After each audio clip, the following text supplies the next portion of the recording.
একটি ঘটনা ঘটেছে স্কুল আসছেন থেকে শিক্ষার্থীরা আন্দোলন করেছেন, সেই আন্দোলনের দাবি বলছে কিন্তু সরকার তারা মেনে নিয়েছে। তো এরকম ঘটনা আসলে সমাজের কতটা আসলে বাচ্চাদের মধ্যে পীড়া দেয়? ধন্যবাদ। আমরা প্রথমে আজমানের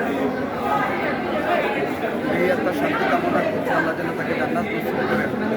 এবং আজকে এখানে এই সিলেটের এই স্কুলের কলেজ ক্যাম্পাসে এসে আমার কাছে মনে হয়েছে, এবং কিছুক্ষণ আগে আমরা অভিভাবকদের যে বক্তব্যগুলো শুনেছি, এটি আসলে দীর্ঘদিনের একটি পুঞ্জীভূত যুগের বহিঃপ্রকাশ আমার কাছে মনে হয়েছে।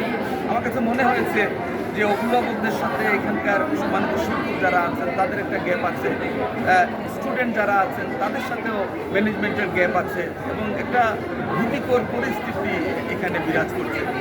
আমার বক্তব্য হচ্ছে যে আমাদের আজমান আজকে আমাদের মধ্যে নাই, এই প্রতিষ্ঠান হয়তো বেঁচে থাকবে, হাজার হাজার আজমানরা এখানে পড়াশোনা করবে। আজকে যে বিষয়গুলো নিয়ে এখানে কথা হয়েছে তার মূল বিষয় হচ্ছে যে আজমানকে এরকম পথে যাওয়ার ক্ষেত্রে কোনো টিচার প্ররোচিত করেছেন কিনা সেটি কিন্তু তদন্তের দাবি রাখে।